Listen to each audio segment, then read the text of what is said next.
Esta es tu vida, sé protagonista. Dirige tu futuro en el mejor lugar. En la UBAC, detona tu potencial. En la UBAC, sé libre para avanzar. Somos tu gente, hagámonos más fuertes. Juntos lograremos triunfar.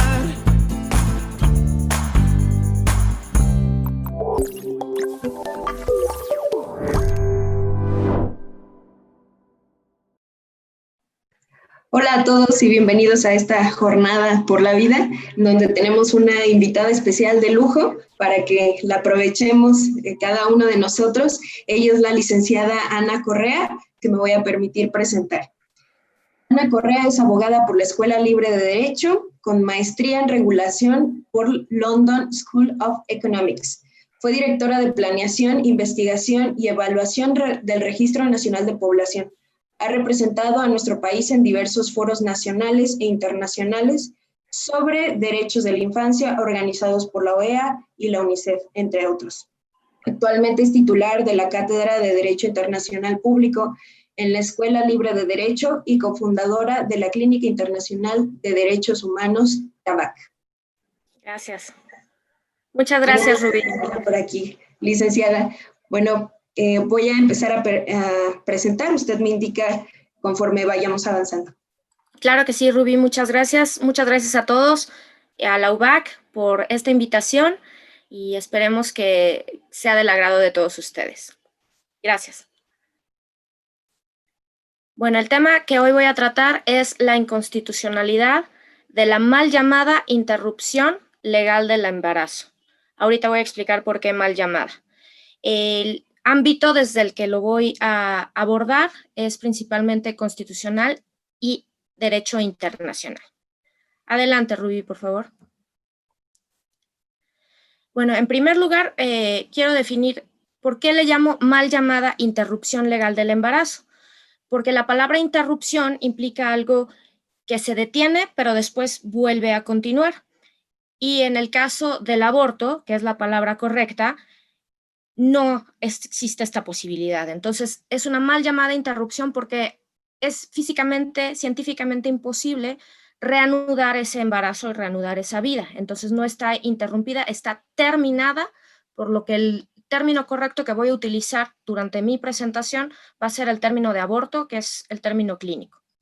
Bueno, ahora comenzando con el artículo 133 de nuestra Constitución Política. Nuestra Constitución Política de los Estados Unidos Mexicanos es nuestra norma suprema y en su artículo 133 establece una jerarquía de todas las normas aplicables en nuestro país.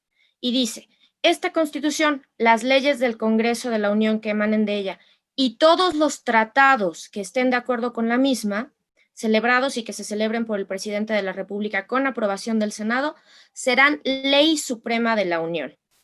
Los jueces de cada entidad federativa se arreglarán a dicha Constitución, leyes y tratados, a pesar de las disposiciones en contrario que pueda haber en las constituciones o leyes de las entidades federativas. Aquí lo que nos está explicando es que las leyes de las entidades federativas, que son todos los estados y la Ciudad de México, tienen que subordinarse a tres: a la Constitución, a las leyes del Congreso y a los tratados internacionales. Hasta aquí queda muy claro que la jerarquía, la norma, las leyes locales nunca pueden ir más allá de lo que establecen la Constitución, los tratados y las leyes del Congreso. Adelante, por favor.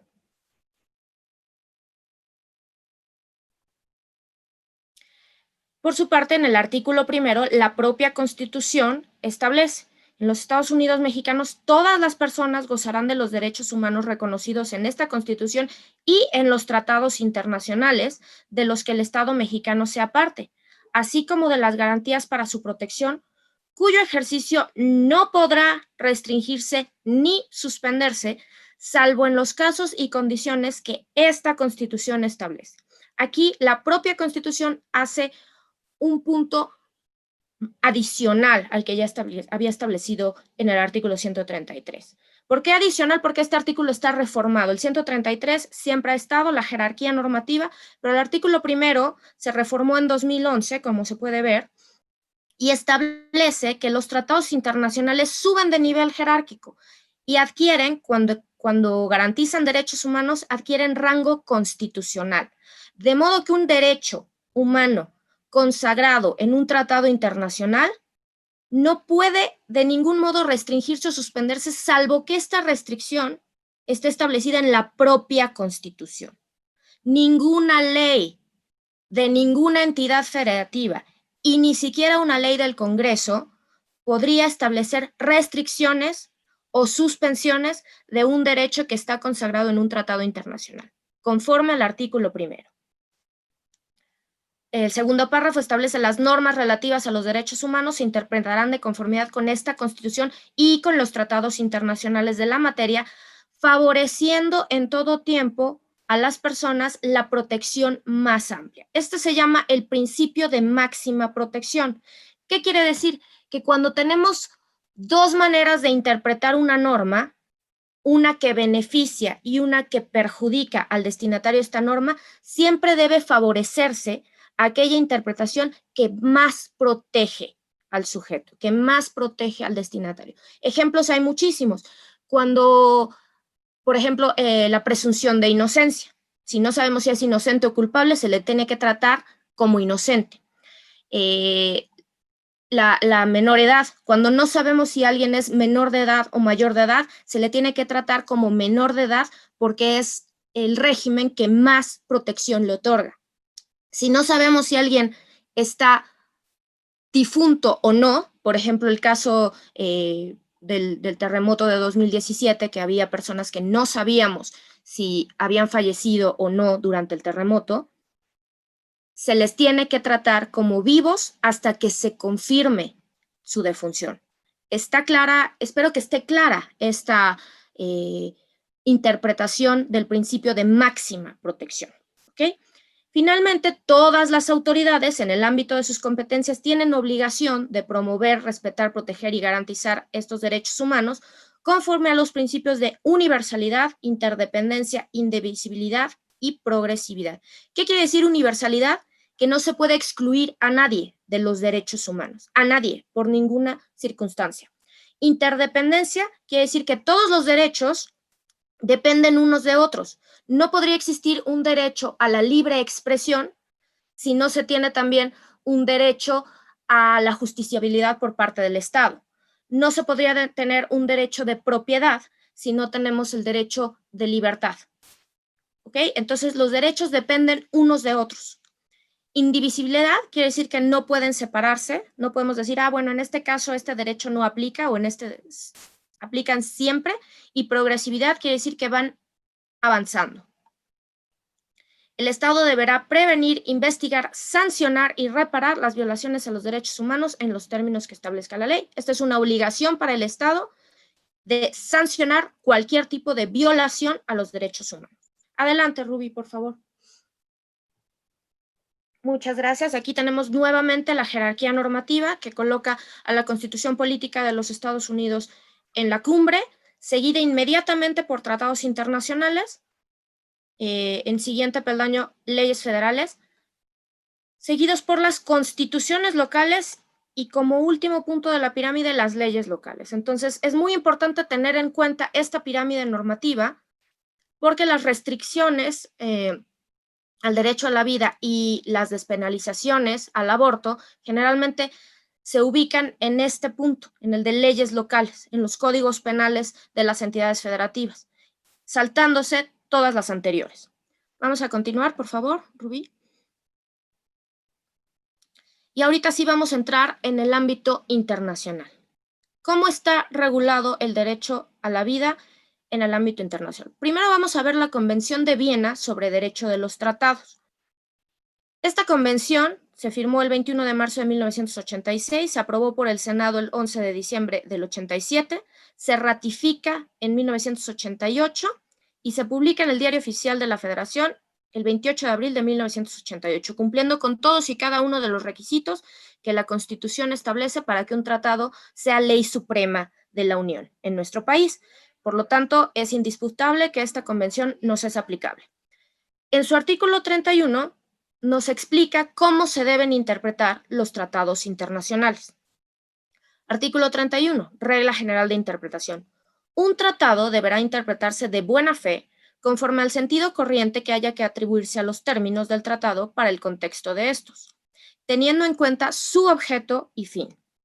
Para los efectos de interpretación de un tratado, el contexto comprenderá, además del texto, su preámbulo y anexos. ¿Por qué vemos esto? Porque ahorita vamos a entender qué importancia tiene considerar el preámbulo y los anexos de un tratado. Adelante, por favor. Ahora ya vamos a entrar en materia a los tratados que establecen derechos humanos. El principal en el mundo, el tratado sobre derechos humanos con más ratificaciones a nivel mundial, es la Convención sobre Derechos del Niño. Esta convención fue adoptada por la Asamblea General de Naciones Unidas el 20 de noviembre de 1989, aprobada por el Senado en 1990, publicada en Diario Oficial de la Federación también en 1990 y ratificada el 21 de septiembre de 1990. Es ley suprema de la Unión a partir del 25 de enero de 1991. Y además, como mencioné, es el instrumento por excelencia con mayor número de ratificaciones en materia de derechos humanos a nivel mundial. En su artículo primero nos dice, para efectos de esta convención se entiende por niño todo ser humano menor de 18 años de edad, salvo que en virtud de la ley que le sea aplicable haya alcanzado antes la mayoría de edad. ¿Cuáles son los casos en los que se alcanza antes la mayoría de edad? Puede ser el caso de una emancipación. En algunas legislaturas locales, al casarse, pueden obtener la emancipación y la edad para casarse varía entre los 16 y 17 años. Entonces, hay casos en los que pueden alcanzar la mayoría de edad antes de los 18, pero nunca hay casos en los que deje de ser niño en algún momento de su desarrollo infantil. Entonces, ¿qué se entiende por niño? Todo ser humano menor de 18 años. Ese es el único requisito que nos establece esta convención para considerar a alguien niño. Son dos requisitos. Uno, ser menor de 18 años, que es muy fácil. Y dos, ser humano. Como veíamos en la Convención de Viena, ¿cómo debemos interpretar este tratado? ¿Qué significa ser humano para esta convención? Número uno, debe interpretarse conforme al sentido corriente. ¿Por qué? ¿Por qué les explico esto? Porque existen muchas corrientes filosóficas que dicen que el ser humano es aquel que es capaz de estar consciente de su propia existencia. Vamos, filosóficamente existen muchísimas corrientes, pero ese no es el sentido corriente de los términos. El sentido corriente de los términos es que es un ser humano, un individuo de la especie Homo sapiens. Eso es como generalmente nos referimos a un ser humano. Pero por si nos quedan dudas de esta interpretación de buena fe conforme al sentido corriente de los términos, nos dice la Convención de Viena, nos regresamos por favor a la anterior, Rubí.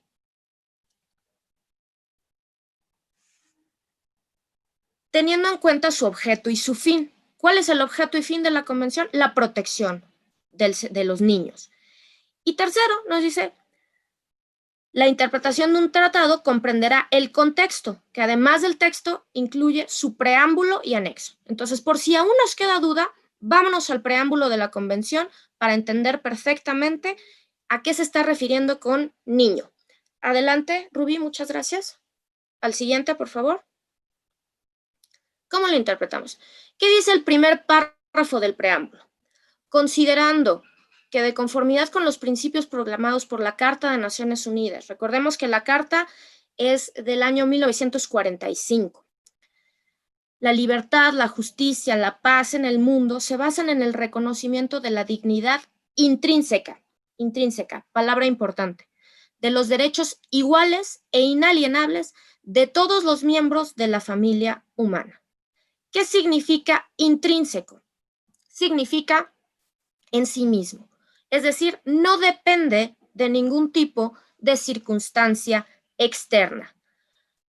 ¿Como cuál podría ser esta circunstancia externa? La raza, el color, la religión, la funcionalidad orgánica, enfermedad o ser miembro de una familia, ser deseado, no estar enfermo, etc. Ninguna circunstancia externa puede disminuir la dignidad intrínseca y los derechos iguales e inalienables de todos los miembros de la familia humana. Inalienable significa que no pueden quitársele de ninguna manera. Eso es inalienable. Vámonos al tercer párrafo del preámbulo de esta misma convención. Reconociendo que las Naciones Unidas han proclamado y acordado en la Declaración Universal de los Derechos Humanos y en los pactos internacionales de derechos humanos que toda persona tiene los derechos y libertades enunciados en ellos sin distinción alguna, por motivos de raza, color, sexo, idioma, religión, opinión política o de otra índole, origen nacional o social, posición económica, nacimiento o cualquier otra condición. Sin distinción. Ahí yo les preguntaría, cuando dice sin distinción por motivos de idioma, significa que ni los que hablan inglés ni los que hablan chino se les puede hacer un tipo de discriminación en sus derechos. Pero ¿qué pasa con los que son analfabetas y no hablan ningún idioma? ¿A ellos sí se les podría discriminar? La respuesta evidentemente es no. El caso de la religión.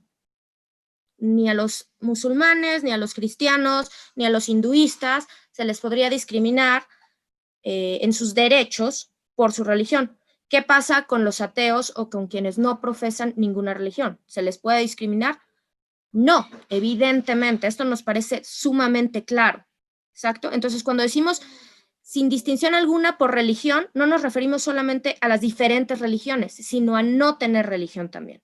Opinión política, lo mismo. Los del PRD, los del PAN, los del PRI, y los que no tienen afiliación política, de igual manera están protegidos. Ajá. Entonces, cuando vamos a nacimiento, tenemos que entender también que es los que han nacido y los que no han nacido, a contrario sensu. ¿Exacto? Es la misma regla que aplicamos a todos los demás criterios. ¿Exacto? Y dice, de todos modos, cualquier otra condición. Sigamos con el preámbulo. Rubí, por favor. Párrafo 9.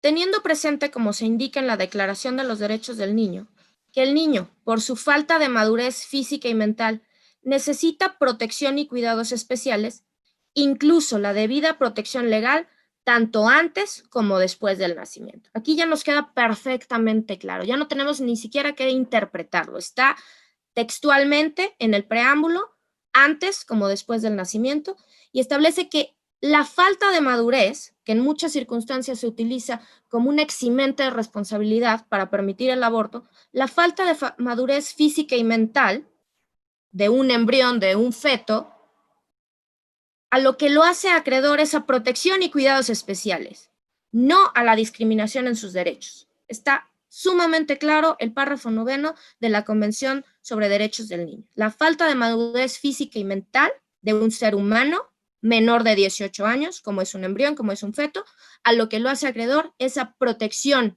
y cuidados especiales, no a que se le arrebaten sus derechos humanos. Entonces, clarísimo, tanto antes como después del nacimiento, clarísimo, cuando esta convención habla de niño, se está refiriendo tanto al niño nacido como al niño por nacer. Adelante, Rubí, por favor. Ahora que hemos visto que sí aplica esta convención a los no nacidos, vamos a ver qué derechos les otorga. El artículo 6 de la Convención sobre Derechos del Niño dice: los Estados partes reconocen que todo niño tiene el derecho intrínseco a la vida. Nuevamente volvemos a encontrar la palabra intrínseco, quiere decir no dependiente de circunstancias externas, intrínseco a la vida. ¿Por qué? Por el hecho de ser niño. Ya vimos lo que significa niño. Los Estados partes garantizarán en la máxima medida posible la supervivencia y desarrollo del niño. Entonces, los Estados están obligados a proteger a este niño. Cualquier acción del Estado que vulnere esta obligación de protección es un incumplimiento a la Convención de los Derechos del Niño. Adelante, Rubí, por favor.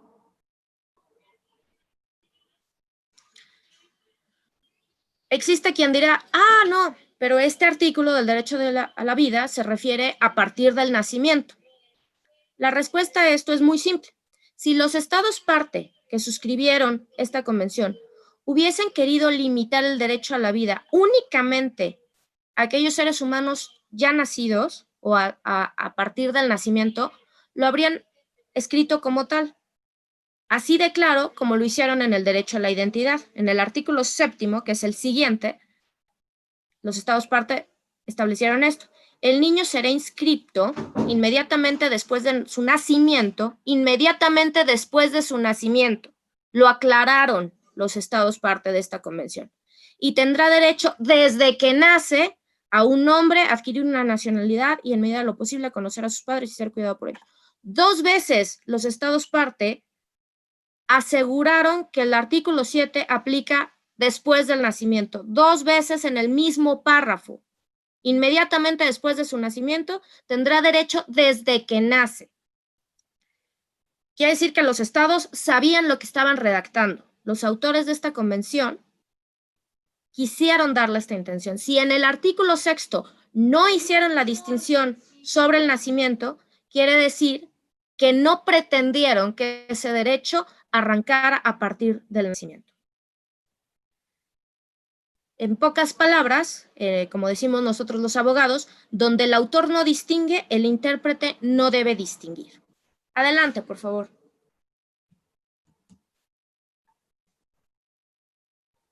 Esa fue Convención sobre Derechos del Niño, que establece el derecho a la vida.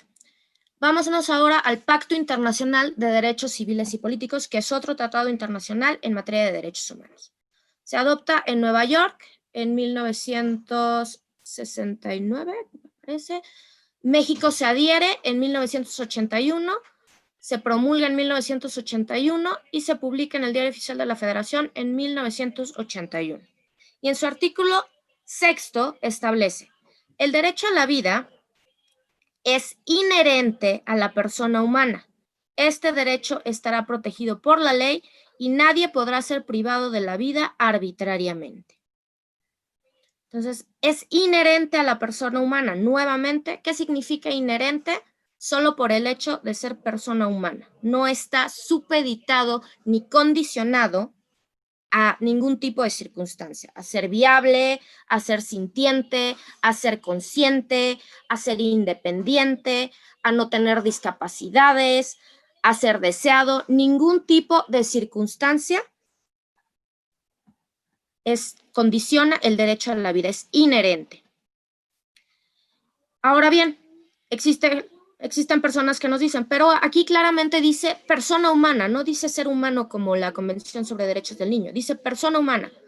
Efectivamente dice persona humana y el artículo 16 de este mismo pacto dice todo ser humano tiene derecho al reconocimiento de su personalidad jurídica.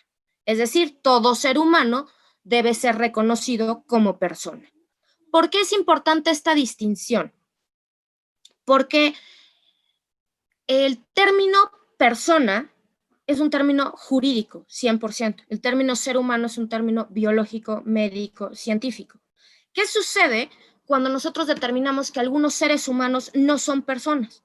Pues con ese sencillo hecho se podrían sustraer de los regímenes de protección de derechos humanos, simplemente por decir, no es persona, entonces no le aplican los derechos humanos y por lo tanto el Estado no tendría obligación de hacerlo. Esto se ha hecho muchas veces a lo largo del tiempo, empezando por el caso de la esclavitud, la esclavitud, bueno, en todos los países del mundo, pero sobre todo el que más recordamos es el caso de los Estados Unidos de América, donde las personas afrodescendientes no eran consideradas personas, sino cosas. Entonces, esta distinción de es persona o no es persona, precisamente para lo que ha servido a lo largo de la historia, es para remover derechos humanos de los seres humanos. Por eso se llaman derechos humanos y no derechos de la persona, para que esta distinción artificial no elimine a ningún ser humano. Derechos humanos son para todos los seres humanos.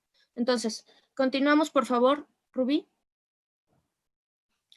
Otro tratado sobre derechos humanos es la Convención Americana sobre Derechos Humanos, también conocida como Pacto de San José. Esta tiene aplicación en el continente americano únicamente y es fomentada por la Organización de Estados Americanos, por la OEA. Se firma en noviembre de 1969, México se adhiere en 1981, se aprueba por el Senado en 1998, se ratifica igualmente en 1998 y se publica en el Diario Oficial de la Federación en 1999. No es hace tanto que fue ratificada y publicada. 20, un poco más de 20 años, pero no estamos hablando de hace un siglo. Esta convención establece en su artículo primero la obligación de respetar los derechos. Los Estados partes se comprometen a respetar los derechos y libertades reconocidas en ellos, a garantizar su libre y pleno ejercicio, sin discriminación alguna por motivos de raza, color, sexo, idioma, religión, opiniones políticas o de cualquier otra índice, origen nacional, social, posición económica, nacimiento o cualquier otra condición social. Es el mismo comentario que ya habíamos hecho respecto de los tratados anteriores. Avanzamos, Rubí, por favor. Muchas gracias. En el artículo tercero del Pacto de San José tenemos el reconocimiento a la personalidad jurídica nuevamente. Dice, toda persona tiene derecho al reconocimiento de su personalidad jurídica. Artículo cuarto nos dice, toda persona tiene derecho a que se respete su vida. Este derecho estará protegido por la ley y en general, a partir del momento de la concepción, nadie puede ser privado de su vida arbitrariamente. ¿Okay? Aquí está más que claro que establece que a partir del momento de la concepción, esto es la fecundación, cuando el espermatozoide y el óvulo se unen para formar un nuevo ser humano en la etapa cigótica. Aquí generalmente la objeción que nos hacen es, pero los Estados Unidos mexicanos hicieron una reserva a este artículo. ¿Qué significa una reserva? Ahorita lo vamos a ver. La siguiente, por favor.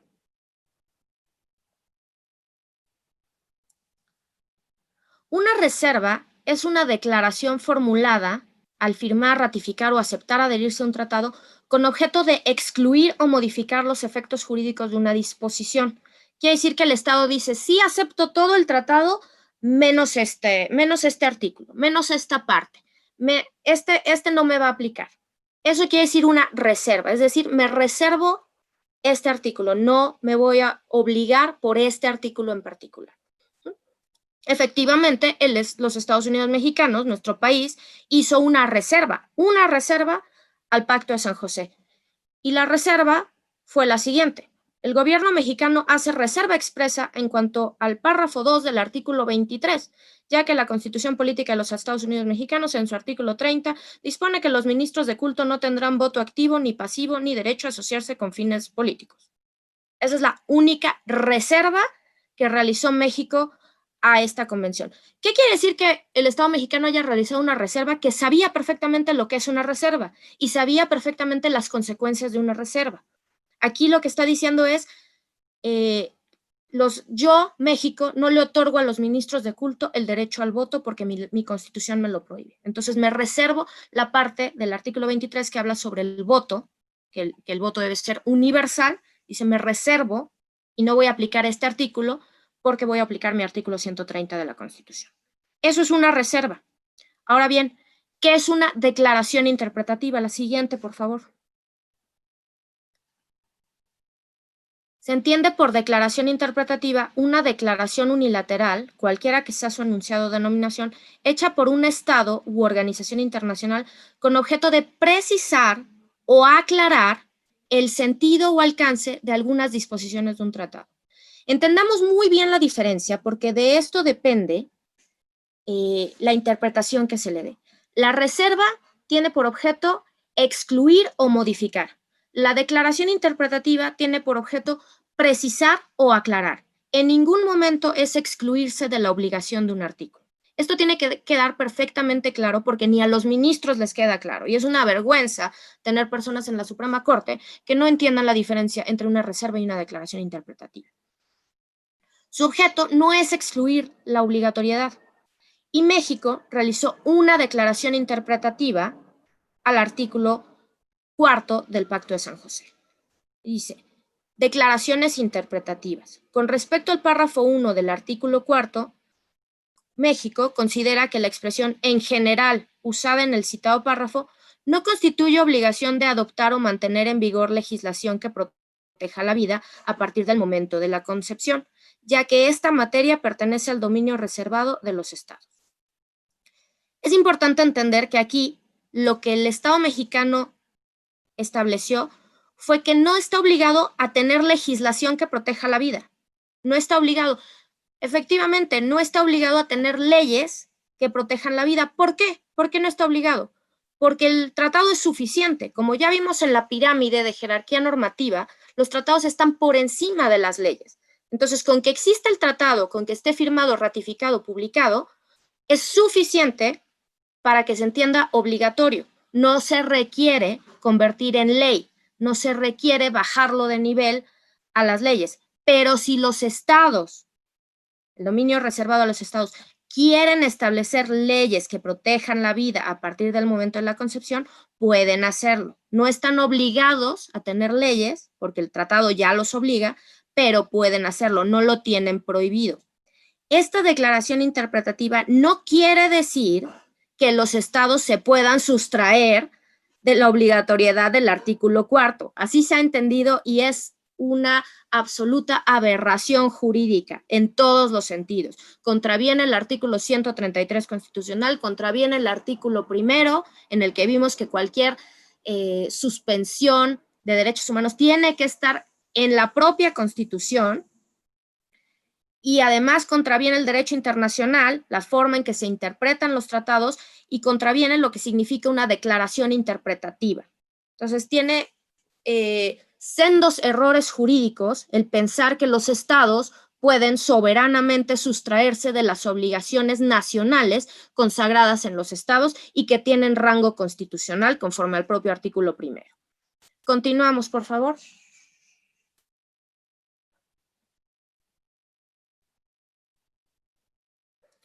Por otra parte, es el concepto de gobierno de México que la limitación que establece la Constitución política, en el sentido de que todo... no, esta era...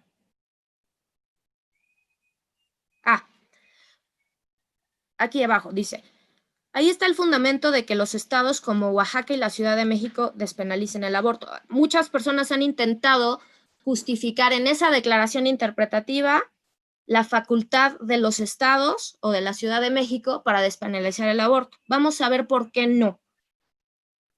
Primera pregunta, la Ciudad de México, que fue la primera entidad federativa que lo despenalizó, ¿es un estado? La respuesta es no. Dentro de la Constitución Política de los Estados Unidos Mexicanos se enumeran los estados que conforman la República Mexicana, y la Ciudad de México no tiene el carácter de estado. Adelante, por favor. Ahí están, artículo 43 de la Constitución Política. Las partes integrantes de la Federación son los estados de, así como la Ciudad de México. Adelante, el artículo 122 de la propia Constitución también establece que tiene una naturaleza sui generis, no tiene la naturaleza jurídica de un estado.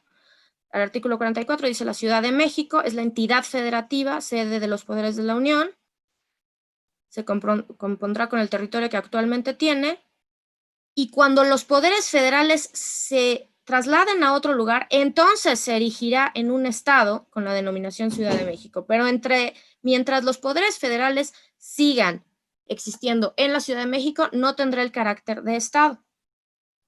Por lo tanto, no es un estado, y aunque se entendiera que la declaración interpretativa fuese una reserva, no tendría la facultad de sustraerse a las obligaciones del Pacto de San José, por lo que la despenalización del aborto en esta entidad vulnera la Constitución Política de los Estados Unidos Mexicanos, vulnera la Convención sobre los Derechos del Niño, vulnera el Pacto Internacional de Derechos Civiles y Políticos y la Convención Americana de Derechos Humanos o Pacto de San José.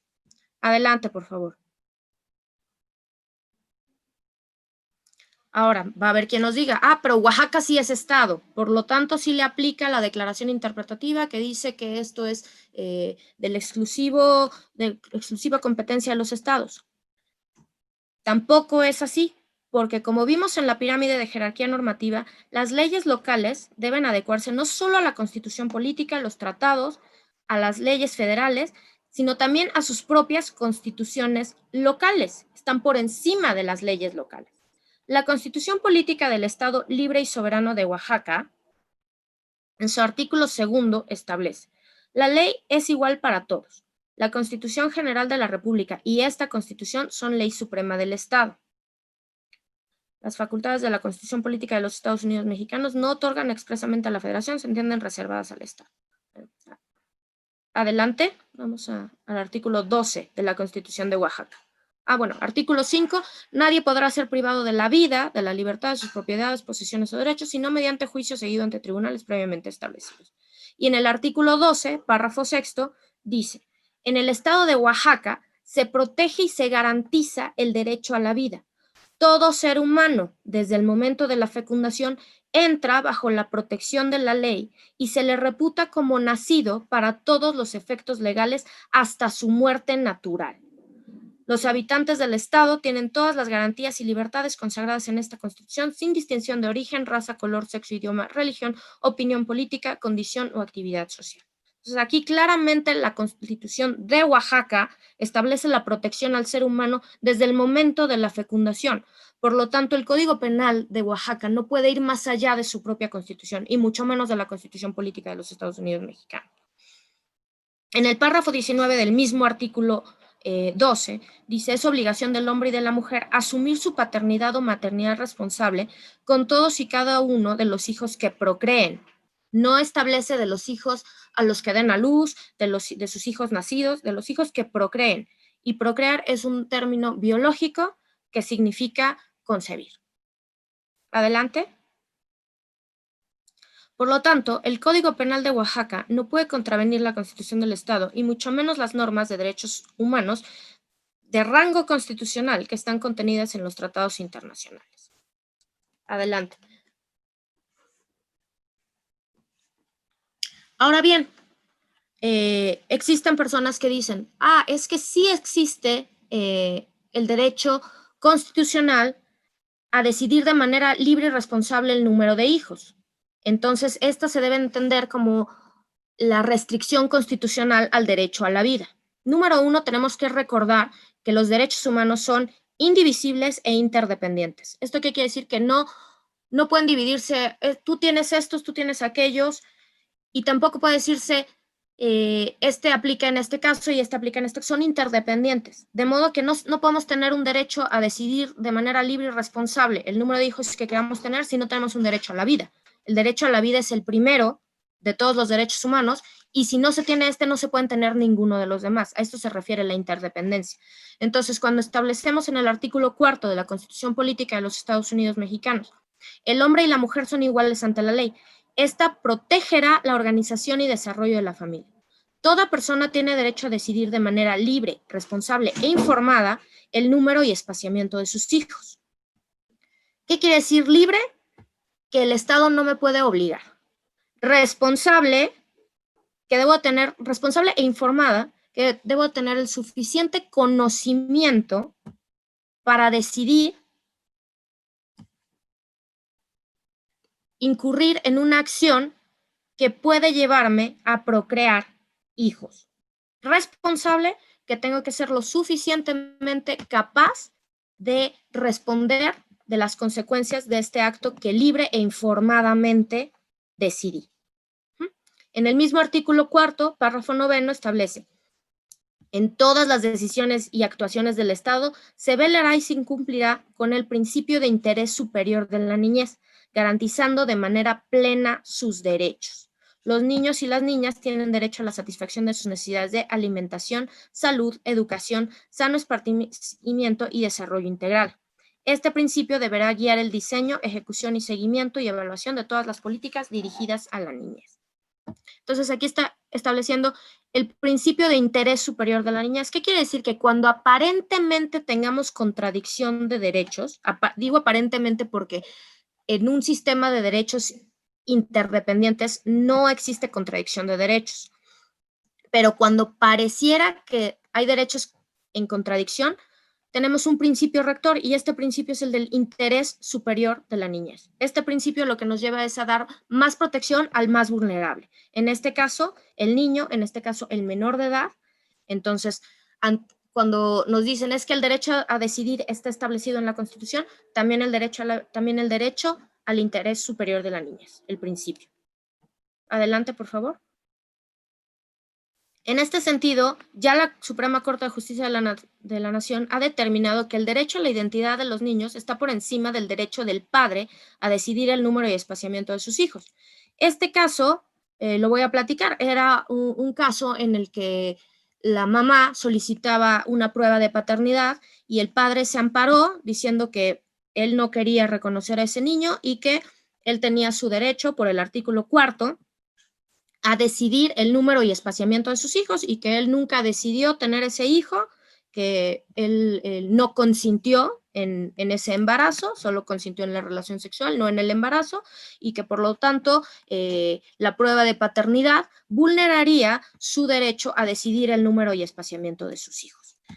La Suprema Corte de Justicia de la Nación determinó que la protección de este niño era más importante que el derecho del padre a decidir el número y espaciamiento de sus hijos y que por lo tanto el niño tenía el derecho a conocer a sus padres, a ser cuidado por ellos y por supuesto a recibir la correspondiente pensión alimenticia, y la Suprema Corte estableció que está implícito en la regulación de los derechos de menores previstos en el artículo 4º constitucional. Entonces, el aparente derecho del padre a decidir el número de hijos que quería tener no puede sobreponerse al derecho del niño, al derecho del hijo, a su desarrollo. Ajá.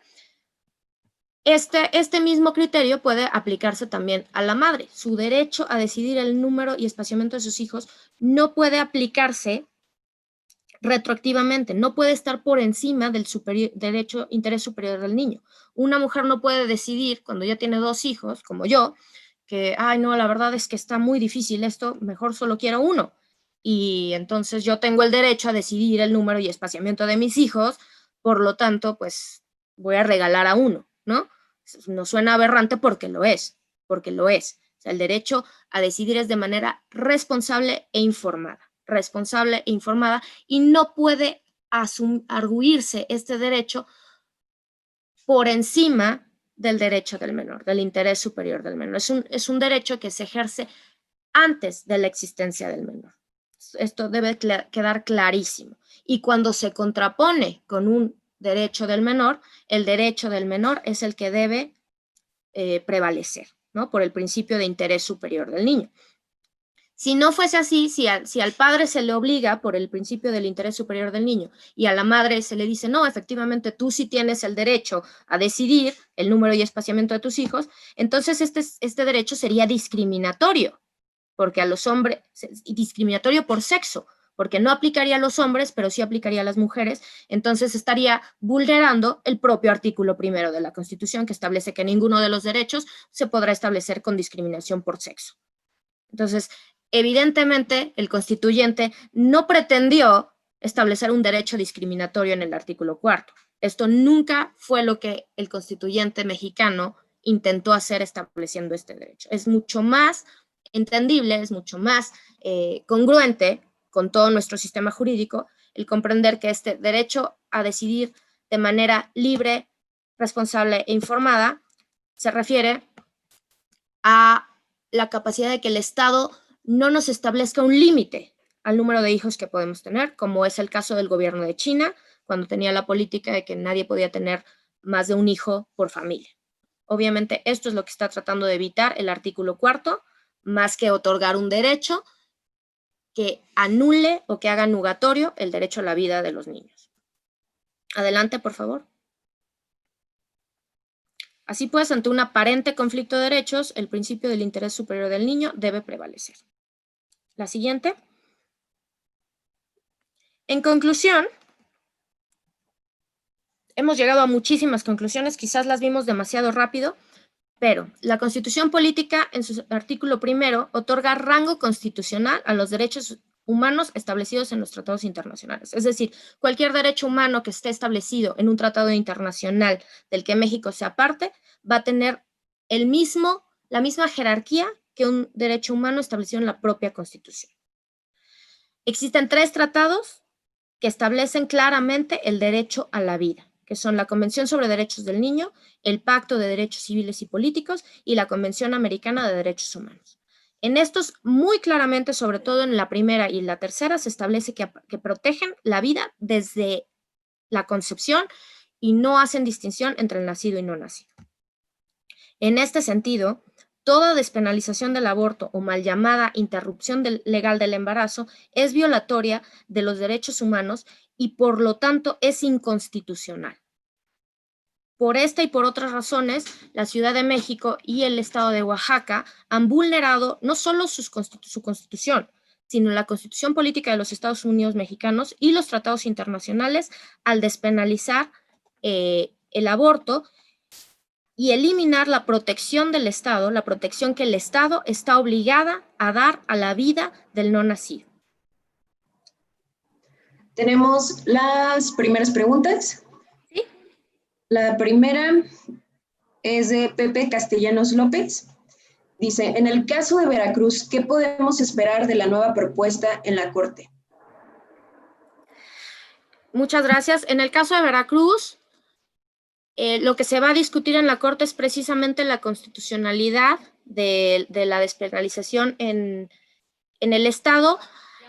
¿Qué sucedió en Veracruz? Ahí el modo en el que se trató de despenalizar fue completamente diferente al caso de Oaxaca, porque no se llevó al Congreso, se llevó a un tribunal. Entonces, se llevó a un tribunal el hecho de que la prohibición o la penalización del aborto estaba restringiendo los derechos a la salud de las mujeres. Y este derecho a la salud también es un derecho humano, también está en los tratados internacionales, también está en la Constitución. Y entonces lo que se dijo es que esta prohibición, esta penalización vulnerable el derecho a la salud de las mujeres. Y entonces se impugnó ante un tribunal federal y el Tribunal Federal en primera instancia dijo que efectivamente esta penalización estaba vulnerando el derecho a la salud reproductiva de las mujeres y concedió el amparo y estableció que era una omisión legislativa, es decir, el Congreso del Estado de Veracruz no estaba legislando conforme a los tratados internacionales y no estaba estableciendo sus obligaciones legislativas para proteger el derecho a la salud de las mujeres. Esto llega a la Suprema Corte en apelación, lo atrae la Suprema Corte efectivamente por la trascendencia del asunto y no entra al fondo, no entró al fondo. Entonces únicamente dijo que no le correspondía pronunciarse sobre si el Estado de Veracruz estaba cumpliendo o no estaba cumpliendo con sus obligaciones internacionales de proteger el derecho a la salud. ¿Esto qué quiere decir? Que puede volverse a llevar a tribunal al Congreso del Estado de Veracruz. ¿Cuál sería la discusión de fondo en este caso? Es otra aparente contradicción de derechos. Es otra aparente contradicción entre el derecho a la salud y el derecho a la vida del hijo. En el 99% de los casos, un embarazo no pone en peligro la salud de la mujer. Número 1, tendríamos que excluir eso. Por lo tanto, una despenalización genérica no tendría por qué poner en juego el derecho a la salud de la mujer. ¿Qué pasa en los casos en los que efectivamente, médicamente, se comprueba que de llevarse a cabo ese embarazo, de llevarse a término, la vida y la salud de la mujer sí están en peligro, sí está ella en peligro de muerte? En ese caso se tiene una excepción que en derecho penal se conoce como el estado de necesidad, que quiere decir que nadie está obligado a dar su vida por salvar la vida de otro, ¿no? El típico ejemplo es el de la película Titanic, donde Rose está en la tabla y la gente dice, ay, Rose no dejó subir a Jack, pero pues es que entonces se hubieran muerto los dos. Entonces, el estado de necesidad quiere decir que no estaba obligada a hacerlo, aunque a lo mejor hubiese sido un gran acto de amor, un gran acto de santidad, pero no estaba obligada a dar su propia vida para salvarla de otro. En los casos en que se comprueba médicamente, como puede ser un embarazo ectópico, que de no intervenir a la mujer, su vida va a correr peligro, esos casos se conoce como aborto terapéutico, no me encanta el término, pero así se conoce, y ya están contemplados en todos y cada uno de los códigos penales del país. Ese caso ya está contemplado como una excepción en la que de modo alguno se va a penalizar a la mujer. Entonces, realmente no estaríamos en presencia de una contradicción de derecho a la salud contra derecho a la vida.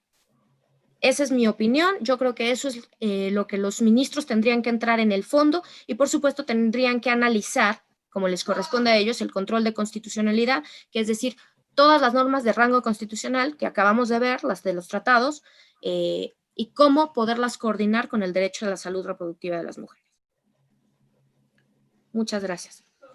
Gracias. La siguiente pregunta es de Gerardo César Sánchez Rodríguez. Dice, ¿la constitucionalidad de la llamada interrupción legal del embarazo por la Suprema Corte es una mala interpretación de la ley? Efectivamente, la sentencia en la que la Corte declaró constitucional la interrupción del embarazo en la Ciudad de México adolece de varios errores. Uno de los cuales es el que mencioné. Los ministros confundieron el término reserva con declaración interpretativa, cuando en el propio Pacto de San José se establece reserva 2 puntos, así está el texto del tratado, lo pueden checar en la página de Relaciones Exteriores, reserva 2 puntos y establece la reserva al voto de los ministros de culto, y abajo declaración interpretativa 2 puntos y establece la referente al derecho a la vida. Los ministros igualaron estos dos términos, que son completamente diferentes en derecho internacional, y determinaron que la declaración interpretativa era una reserva y que por lo tanto el Estado mexicano estaba abdicando de este artículo y lo estaba llevando al dominio de los estados, cuando en ninguna manera es así conforme al derecho constitucional ni al derecho internacional. Entonces, es de verdad lamentable que personas a nivel de ministro desconozcan el derecho internacional. Es una vergüenza tener personas a ese nivel y que no conozcan la diferencia entre una reserva y una declaración interpretativa. Y otro de los errores que cometieron los ministros en esa sentencia es que consideran que el preámbulo de la Convención sobre los Derechos del Niño, en el que claramente dice antes o después del nacimiento, consideran que el preámbulo no es parte de la Convención. Así lo establecieron en esa sentencia, cuando vimos en la Convención de Viena sobre Derecho de los Tratados que por contexto se tiene que entender el texto, el preámbulo y los anexos. Las 3 cosas forman parte del contexto de una convención. Entonces, esos 2 errores terribles, que ni un estudiante de Derecho los tiene, los tuvieron los ministros al resolver esa controversia constitucional. Gracias. La siguiente pregunta es de Abraham González. Dice, hola, ¿la Cámara de Senadores puede hacer reservas en tratados internacionales en materia de derechos humanos? Las reservas las hace el Estado mexicano, y el Estado mexicano las hace en un procedimiento que es dual, que es el presidente al firmar y el Senado tiene que ratificar esas reservas. O bien el presidente firma y el Estado le dice, solo ratificamos, pero haciendo esta reserva o algo así. Entonces, en cualquiera de los 2 casos, es un proceso que implica tanto al Ejecutivo como al Legislativo a través de la Cámara de Senadores. Se necesitan estos 2 poderes para poder establecer una reserva a cualquier tipo de tratado. El Senado no puede hacerlo por sí mismo. Gracias. La siguiente pregunta es igualmente de Pepe Castellanos López. Dice, ante el rechazo de la Corte al amparo por omisión en Veracruz, se festejó el triunfo de la vida. En mi opinión, solo fue un fallo técnico, pero no se protegió la vida. ¿Es correcto?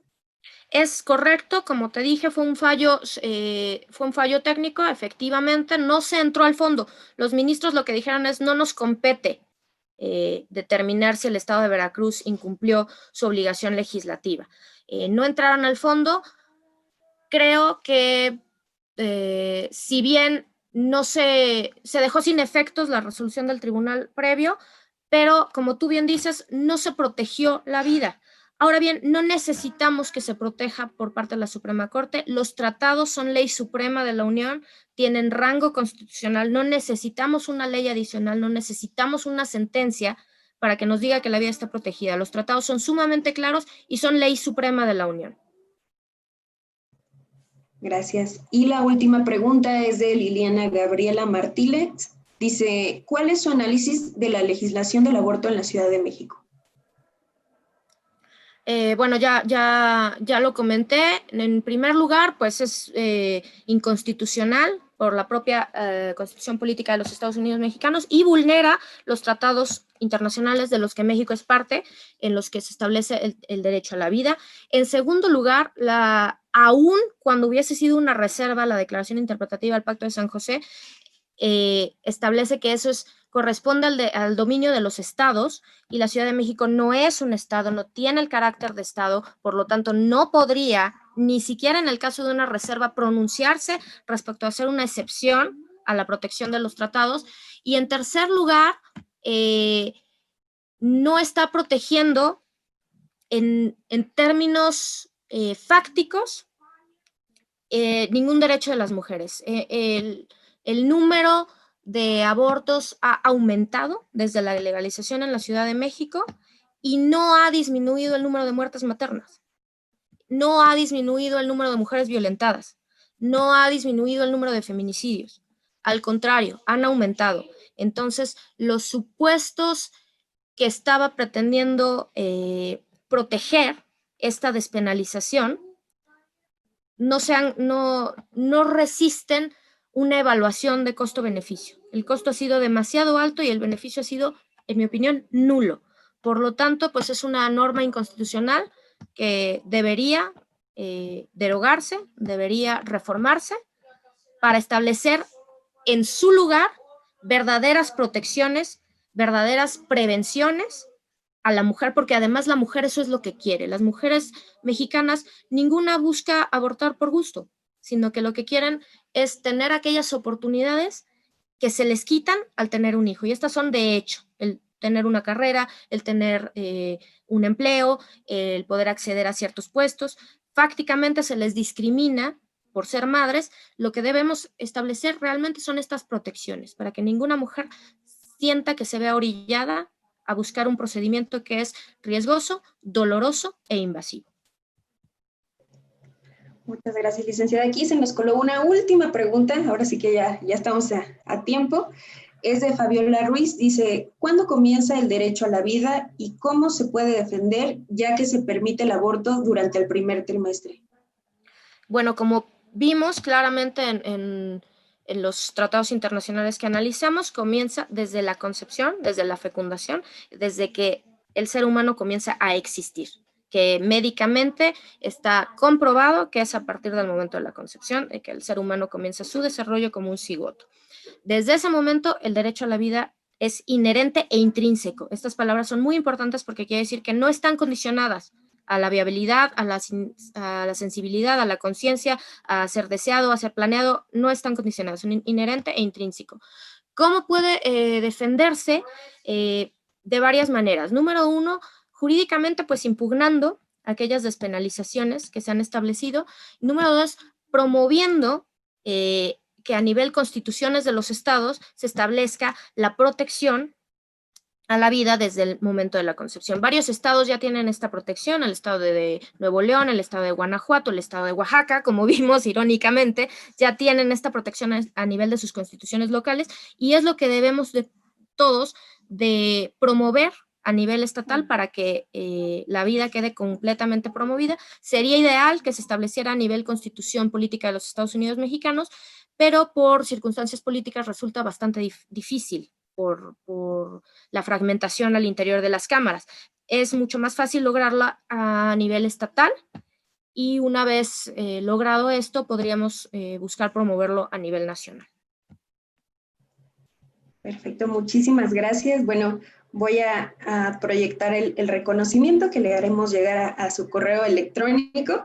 Muchas gracias. Voy a hacer lectura del mismo. Pastoral Universitaria de la Universidad Vasco de Quiroga otorga el presente reconocimiento a la licenciada Ana Correa por haber impartido la conferencia La Inconstitucional de la Interrupción Legal del Embarazo durante la Jornada por la Vida realizada por el Departamento de Pastoral de la Universidad Vasco de Quiroga, Morelia, Michoacán, México, a 23 de septiembre del 2020. Muchísimas gracias por esta conferencia. La verdad es que súper clara. Creo que es momento como para poder empaparnos de este tipo de conceptos a pesar de las carreras que podamos estar estudiando. Y muchísimas gracias por su tiempo, licenciada. Le vamos a hacer llegar este reconocimiento y le hacemos llegar también un agradecimiento por parte del rector. Muchísimas gracias. Gracias, Rubí, gracias al rector y gracias a la UBAC por haberme invitado y estuve muy, muy contenta. Fue un orgullo para mí y estoy para servirles siempre en todo momento. Gracias. Hasta luego. Hasta luego.